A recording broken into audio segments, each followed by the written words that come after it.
ఇక హైదరాబాద్లోని రాంపల్లి చౌరస్తాలో కీసర పోలీసులు వాహనాల తనిఖీ నిర్వహించారు.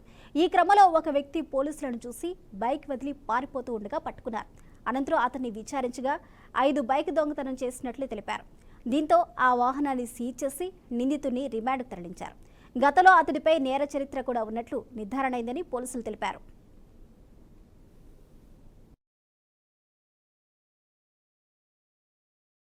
కీసర పోలీస్ స్టేషన్ పరిధిలో బైక్ వరుసగా మోటార్ సైకిల్ దొంగతనాలు చేసినటువంటి నిందితుడిని అరెస్ట్ చేయడం జరిగింది. అతని పేరు నూతకి అవినాష్ అలియాస్ నాని అని చెప్పేసి ఇతడు పాతనే నేరస్తుడు. ఇతడిపైన గతంలో కూడా పోలీస్ స్టేషన్లో కేసులు నమోదైనటువంటి రికార్డు ఉంది.